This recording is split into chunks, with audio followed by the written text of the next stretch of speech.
Okay, so good morning, good afternoon, wherever you're tuning in from. Glad to have you guys all here for our weekly lunch and learn. It's great to get your teams on these calls live because you know what, you can't replace, being here together, sharing in the same room with all of us. So we're going to keep building on what we've been sharing over the last couple of weeks, and we really want to talk about. And again, I'm going to talk about this because this is a really great conversation to have. And I know that you hear some questions from some other people, and you're going to hear some suggestions. But we're going to talk about, the conversations. What do we say? How do we get to the close, right?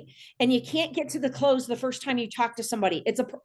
Like Kat says, it's a process, right?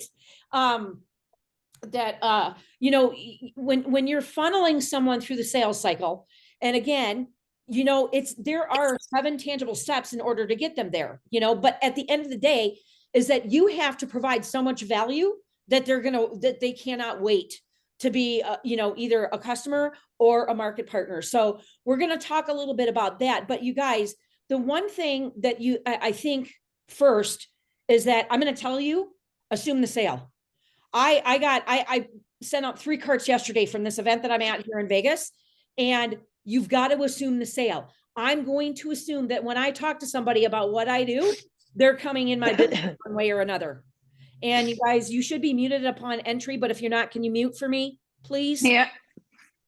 Okay. I'm just going through to make sure everybody's muted. Thank you so much, guys. All right. So anyways, if you assume the sale, even if the yes doesn't come right there and then, you're still assuming the sale, right? So that's really what I wanted to say. That's number one. That is the very first thing that you have to do. Okay.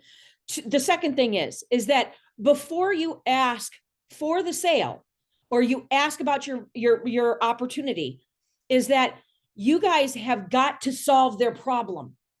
Remember, we're professional problem solvers. We already know that if they're not using Monet, they have shitty hair, right? And even if their hair looks great, we know that we can do it. We can make it look better. Okay. The other thing is too, and I have found this a very interesting shift because you guys know that I've been a green and clean mama for a long, long time, over 20 years, right? Is that more and more people were having the conversations around non-toxic products, right? So that has been, I was waiting for coffee this morning in line. I was talking to the guy in front of me, of course, making small talk. He's now a really good friend of mine. His name is Albert. But we were talking about, he asked me, why I was here and if I was here for the conference and what I did. And I told him, I said, 10 years ago, I launched this awesome non-toxic plant-based hair care line. And he's like, oh man, he goes, you wouldn't believe what I do. And he goes around in New York and Florida, and they reform rivers, lakes, and water so that you don't have to treat it. I'm like, oh, this is the coolest thing. So we had a really nice, and let me tell you, the line was long, had a really great conversation around all of that. So, again, it's all about, having that conversation. And then I'm like, hey, let's stay connected. And he lives in Saratoga. I'm like, and I'm doing this huge event there in April. Would love for you to come. And I got his contact information by just sharing my contact info. So you guys remember, and just let me go in here and make sure we're all muted.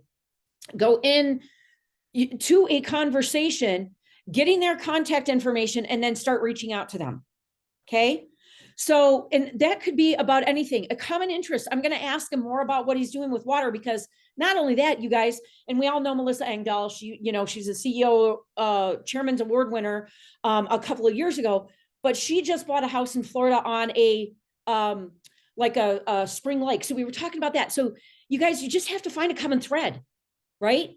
And so, you do that, but then it's all about the follow-up. I'm going to just keep drilling it. And drilling it is that you've got to have systematic follow-up. That's how you're able to convert. Okay. And so, just those couple of things that I wanted to share with you. Kat, I'm going to turn it over to you to share, but I'm going to give you some of the best things that I do when I close a sale. I want to talk about closing the sale because I'm really strong at doing that. But those are the 2 things that I do right off the bat. Okay. So case in point, when I was in session the other day and I was talking to some of the ladies about what I do, I got their contact information and I went and I built them all carts and sent them out to them. So, you know, again, and don't wait, right? Do it takes 2 minutes, do it right there. And I give them the FOMO. Hey, this expires in 24 hours. We have a sale going on today. Okay. So use that to your advantage, but also figure out what pain point they have. Start the dialogue, use FORME. Okay. And then that's where that's going to lead up. Now, you can build trust in a matter of minutes. Minutes, you guys. Remember that. When you're confident, when you're passionate about what you talk about, you're automatically going to build up trust anyways. And when you're positive, because you're emitting those positive ions. So that was just kind of how I wanted to open up this call, Kat. I know that you had some stuff that you wanted to share, so lay it on me, sister. Hey, so I'm going to share about like the conversations themselves, and how we talk about it, because I do think that that's where, I mean, who would agree that that's kind of what halts you in your steps, is like you don't know what to say, but you do know what to say, but you don't know how to stop yourself from saying all of the things. And then you end up being like on a TED talk to this person who literally did not want to be on a TED talk participant, right? Like so we kind of go with it like that. And really like how Tony said, I think in the States, you guys call it a process and we call it a process. Uh, but it is a process, and it's really important that you really are very aware as to like where you're at with this person. So I'm actually like, the best thing is to like give you guys an example of like a live in time thing that I'm currently working through with someone. Okay. So there is a lady, okay, that I met. My daughter played up with a different tier for hockey, the one for one game. And so these are people that I don't know. Talk to a lady, da da da da, all the things. Guess what she instantly does? She goes on to my list. I'm not trying to close her right then, that first time I see her, and see that she has really like overprocessed blonde hair that could be really nice if she used our products, right? Like I'm not gonna jump on her and be like, hey, I sell shampoo. Did you want some right in that moment there? But I am going to add her to my list. And I think that is a big step that people do miss, is that it's like when they see someone, they think they need to like, I don't even know her name at that time, right? Puffer vest blonde is how she went into my list as, okay? Like literally puffer vest blonde. I did not know her name. She told me it, but I'm that person that like someone tells me their name and I think it's like my social anxiety pushes it right out of my brain and I forget what it is, right? So now I'm not only on a mission to continue conversation with her, but to find someone who also knows her to remind me what her name is, right? But that's where she's at in my list, is puffer vest blonde. And so then over time, we've been talking, right? So she's part of my follow up, you guys. So relationship building is part of the follow up too, right? It's not just like that's where you can have a new person in your team, or maybe you don't have any samples out. Maybe you don't have anybody really like actively in the barrel, that they're just an easy shot, right? To get them into your business. Maybe you don't have that there, but part of your follow up game can be following up on relationships. So, what was really exciting is I've just been maintaining conversation with her. Big part is that in this relation building part of it, that I think also like write this down, is like make sure you end the conversation. Okay. Who has been stuck in a 10-day conversation via message before? Right? Like, and then you kind of paint yourself into a corner and you don't really know where to go because you've been talking to this person for 10 days about absolutely nothing, right? So what I do is I make sure I end the conversations. After a little bit of an exchange, we share some stuff back and forth. It's mostly me asking questions and listening to her answers. I'm like, oh, well, I got to run. It was super great catching up with you. Can't wait to chat again. End it there so that I have a chance to open it back up, right? So with this woman, I've just been on Instagram back and forth with her, liking her stories, right? Because I finally found out who she was, what her name was, found her on Instagram, started liking her stories, commenting on her stories, those types of things there. And then I put it, so yesterday, okay, I put it in my planner to follow up with her because she previously told me that both of her sons were in hockey tournaments this weekend, right? So I made sure to follow up with her on the Monday about how the hockey tournaments went. And wait for this, you guys, okay? I've been literally asking this woman questions over like what are you excited about? What are you passionate about? What does your husband do? You know, do you have family near? Like going through form, like really just asking questions about herself.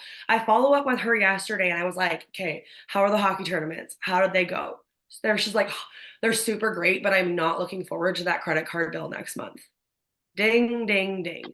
right? I finally got somewhere to where I'm like, okay, number one, and I didn't see this, you guys, as an opportunity for me to jump on her and be like, you should do Bonate because that will help you. Like, that's not what I did. What I did is I knew in my head, okay, I knew in my head that I had gotten her to a place in the relationship where she felt comfortable talking to me about that thing, money. Right. So I knew that's where the ding, ding, ding came. That's where I know that now in a trust based relationship, we've leveled up. Right. It's no longer just like surface level conversation. Then now money has come. And who knows that money is one of the things that people refrain from talking about the most. Right. And I don't know if anybody else is sport parents here, but like that's also a really big topic that people don't like to talk about in the sport world because, you know, it's it's expensive world, right? And so I knew I had something there. So I just said to her, I was like, oh man, isn't that the truth? It's like a huge sigh of relief when the month of April is approaching because we know hockey tournaments won't be happening for a few more months. Right. And then she's like, yeah, that would be the case if we didn't have spring hockey coming up. And I was like, oh, whew, that's hard. Right. But then I'm not jumping on her right there to like, that's not, I didn't go and prospect her to be in Money on Monday. Right. So today I'm going to actually message her and say, you know what, last night I held an opportunity call. And as I was talking about how, $500 here and there can change people's lives. I was like, listen, remembering your credit card conversation. Is this something you'd like to look at? Right. So I'm attaching things there. So people, and this is something you can write down when it comes to conversations and definitely following up. People love to know that they're being thought about. Right? People love to know that. They love to know that they're being thought about. So a great way is to really always keep your contact list in your mind too, especially and be like, who do you think of when a point is made? And then tell the person you thought of them. Right? You thought of them. That's a really big, big thing there. So when it comes down, I'm going to give you guys like some easy questions that you can ask because, form is great until like really remember that that is that an acronym? Is that what that's called? Okay, good. I also don't know things like that super well, but I guess properly. But acronyms are great, but I also really actually just use the same few questions right at the beginning of building a brand new relationship. Okay. My first one is, and I don't care how weird it sounds because when I ask people this, I actually really like to gauge their answer to see if they're like someone that I want to work with. Right? I'm not trying to catch everyone. I'm trying to figure out if they're meant to be with me. So I like to ask them one of the very first questions I'll ask, and my mom will know this. My sister knows this about me. I will be in the lineup and I will say, what makes you the most excited? Like, what excites you? I want excited people and I want people that like get excited to talk about what makes them excited because who knows here that conviction is going to decide 100% which way the sale goes. And if you're talking to someone and they're easily talk about what makes them excited, guess how much easier talking about this business is going to be for them. Right. And the right people are going to now start coming to you where it's like, I'm going to tell you one of my most monumental things I think about is in Saskatoon. And Toni was there with us in Saskatoon. And we walk into this restaurant. Okay.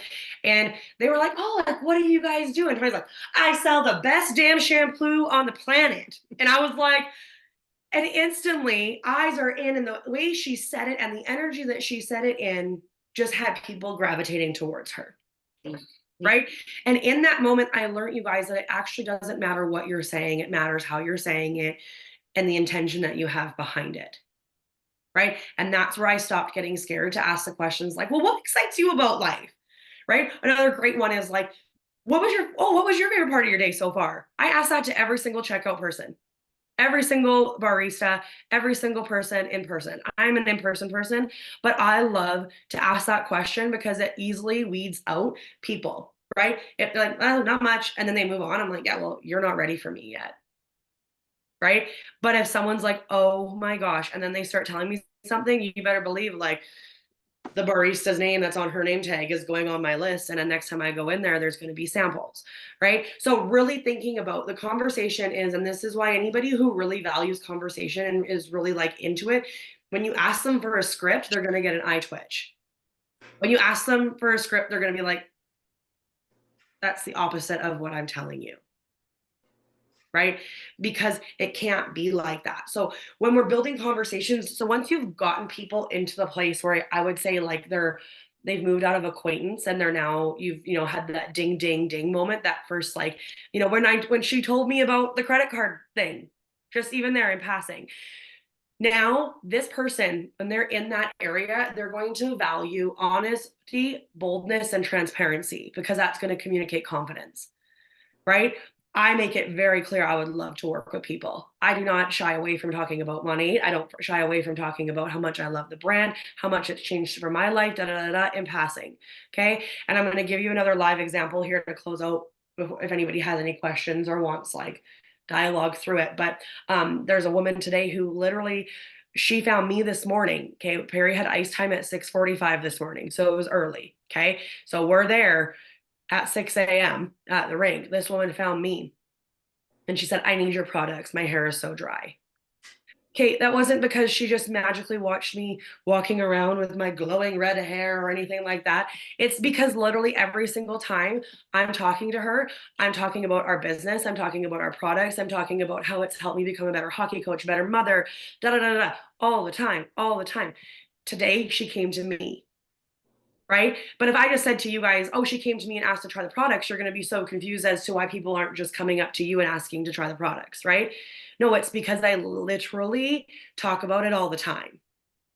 Not like I don't let it overtake the conversation, but you better believe every time we talk to her, I talk to her or anyone, I'm like one piece of, I'm so excited about what I have going on in the future. Oh my gosh, my hair feels amazing today. We were at a game the other day. She literally comes up to me, this is 2 weeks ago, and she was like, can I just touch your hair? And she touched my hair, and some people would jump on her right there and be like, I need to get you on my product. I was like, no, she's going to come to me. And she did. Right. I've already talked to her about how this is a great business decision because of the write offs for tax season. We've had so many conversations, you guys. Right. But in conversation and what conversation and questions do, as I learned this woman, like she wants to be pursued. My mom knows who I'm talking about because she's met her over the course of the year. This woman, literally, she needs to be the smartest person in the room and everything like that. And the fact that I kind of went into like a little bit of like, oh, I love what I'm doing, but I'm not going to chase you around. She made it a point to come to me this morning, and now she's got a beauty basket coming to her tonight, right? And that kind of thing there. So, what kind of questions do you guys have on conversation? Because I feel like that is where the gap is. That is where a big gap is in, I think, across the board is conversations. First tip is just get them started, right? Like you're going to learn how to do it by doing it. But um, I took a screenshot of a lady in the doctor's office and it says orange jacket and fancy. Amen to that, right? Like that's how, like that's who, there's red coat is someone on my list. I still don't know her name. Right? There's like a fancy glasses lady that I saw at the Italian Center. I'm just really hoping to bump into her again one day. Right? Like, but she's on my list, so I'll remember when I see her. Who has a system for their follow-up and relationship building? Does anyone have a system for that? Right? Okay, so that's true. Okay, you guys, I just want you to hear what Kat is saying. You have got, this is the reason, I'm telling you right now, this is the reason why a lot of you are stuck in your business is that you don't have a system of follow-up. Mm-hmm. Go ahead, Kat. Yeah. I just wanted to put that out there. So you guys, this is, I was just talking about this yesterday, is that for you to be successful in anything that you do, you've got to have the follow-up. And I want you guys to think about, okay, if you have a significant other and, or maybe it was you that pursued your significant other, I want you to think of like, this is like courting and dating to figure out, you know, and to build that relationship, right? And if someone kept following up with you, okay, like Jay kept following up with me, right? Because I was not ready. Was not ready. I was still suffering horribly from my divorce. But he kept following up and following up and following up. And that says something, that when you are out there sharing your great products and your business, is that you've got to think of it as like a dance, right? And it's like you're dating. It's the same thing, but it's the follow-up that's going to get you to that success. It's key. Anyways, go ahead, Kat. Yeah, so if you don't have a system or a process for your follow-up on relationship building, this is one you can use. It's super simple. Okay. You can use the note section in your phone, or you can be like Mama G here, where she's got like good old fashioned scribbler. We call them scribblers here. You guys call them notebooks in the States, I think. But it's a scribbler. And for me personally, every single person has their own page. Okay. Because I write notes down about them. Okay. I write notes that what did we talk about? Because not because, and I want to make a preface on this, because not because I don't listen to what they're saying, but because I am building so many relationships at one time, right? I want to remember what we talked about. I want to know what was important to them.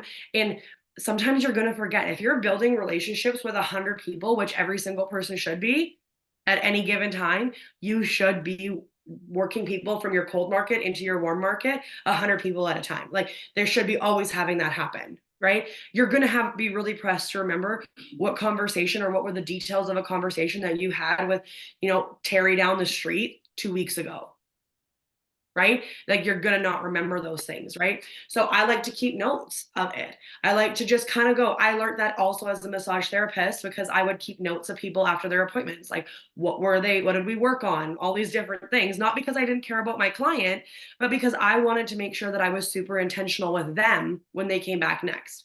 Okay.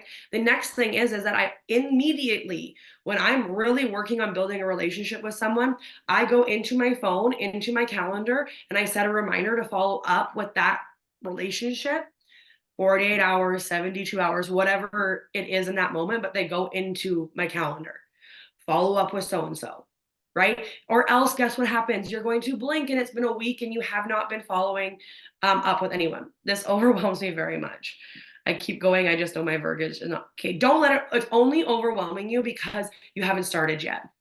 The point of overwhelm sits in the stagnant, right? I promise, if you grab a notebook and you get one name written at the top and you write what you know about them, you flip the page, you write another name down, you write what you know about them, and you just keep going, all of a sudden, you're going to feel that overwhelming anxiety just dissipate, because anxiety cannot stick to something and overwhelm cannot stick to something that is in motion. Right? When we are in motion, it just goes off of us, right? But it's a perpetuating cycle of overwhelm and anxiety when it comes to things, because it makes us stagnant and it loves us stagnant, right? So we got to move. We got to just get that first step. And the first step is opening up that notebook, writing a name, writing what you know, next page, writing a name, writing what you know, next page, writing a name, writing what you know, and then putting them into your calendar to go and continue on finding out more about them. Right? Finding out their pain points in that. But if you feel overwhelmed, as soon as you feel overwhelmed, just think, I gotta move. Right? I gotta move. Put it into action right there. Right? I get the same feeling too sometimes on calls. Like, honestly, like one of the Eric Worre calls that we were in, I started to get feeling very overwhelmed about it. So right in the call, I just started actually reaching out to people and my overwhelm went away. My anxiety about all of it went away, because guess what? I started moving, and it can't stick to me when I'm moving. I hope that helps a little bit there. Right? That was some really good advice. Hey, Trisha, do you want to share what we were talking about yesterday? Sure. So I follow up with people. I do feel like I have a system. I write notes. I keep tabs of what we talked about. I even keep notes, like if I meet them for lunch, I color match them and I keep all their colors, so then they don't have to remember when they do want to order. But my problem is for a while now is I can't close market partners. Like, they get really close and then they pull back or ghost me, and then they come back and say, no, I really want to do it. So it's like almost like this going back and forth. And I feel like sometimes, should I keep pursuing them or should I just let them go and move on, because I feel like I'm wasting time? Or what verbiage should I use to like close it? Because I try not to act like I have to have the sale. Like, I just say, when you're ready, and I give them all the points of why I think it's important for them to do it now because of the coupon and, you know, the deals and stuff, and also get qualified for Tulum. But then they kind of back out. I even did a 3-way call with another hairstylist, with my hairstylist, to make her feel comfortable. And then I checked on her the next day and she said, it's just not for me. And so it's just like, I feel like I get really close and then I just lose it. And it's very frustrating because I feel like then doubt sets in, and is this really what I should be doing? All that stuff, because I get customers, I do well with VIPs, not as well as I could be, but I feel like I do well, but then I can't close. So, and I will let some other leaders jump in if they have any advice. I do want to let you guys know I have a call in like 3 minutes. So I'm going to finish Trisha's question. If we need to continue this conversation, we absolutely can do that next Tuesday. But I want to say, you know what, Trisha, first thing, and we talked a little bit about this yesterday. One is that I think you're making it too much about yourself. And thank you for being transparent. It takes courage to do that. The other thing is simple, and it's what Kat said. I would love to partner with you, and I think that you would do phenomenal at this business, and I will lock arms with you. I think that you coming from that perspective and, really coming from that, that place in your heart, because you know that you love this and you want to help them. And if you just change maybe a little bit, on asking them to join you as a business partner, because remember, you're business partners, okay? That I would just say, hey, look, are you ready for the next best chapter of your life? Are you ready? And maybe they're not ready yet. That's okay. Mm-hmm. So does anybody else want to jump in and add anything?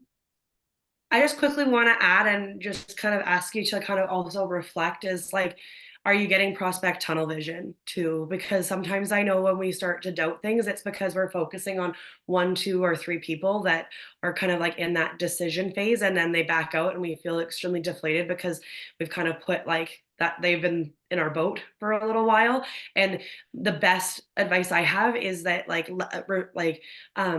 support their resistance, right? Like really like allow them to think, because really at the end of the day, the only one losing is them to get started tomorrow instead of today, right? And really like support that resistance, but just every single time someone gets to that place, bring 5 more people into your funnel, and then you'll start to not be so worried about the ones who are like not yet, not right now, and always leave them with a really bold statement. Oh, that's really too bad that you don't see in yourself what I see in you. Oh, it's like just really leaving things on like a high note that really has them thinking deeper about like and questioning themselves. But let's be honest, like you can't show up to someone's house and force them to become a market partner, right? And no one wants to feel like that. And then the other thing is to just add quickly before we go is that remember that how you bring someone in is how they're going to assume they have to work the business. Right? So really know that if you're chasing them around or you're constantly like following up with them too much, there's a steady line to dance. They might feel like that's how they have to work the business, and that might be why it's not for them. So to kind of pull back and really go forward with that confidence that like, it's too bad you don't see what I see in you. Ooh, Yeah. That's a good one. Okay. That- On that note, you guys, we're going to wrap up today. I'll get this recording out to you as soon as Kylie gets it edited. And I love you guys. Thank you for showing up, and I'll see you next Tuesday. All right, you guys. Love you.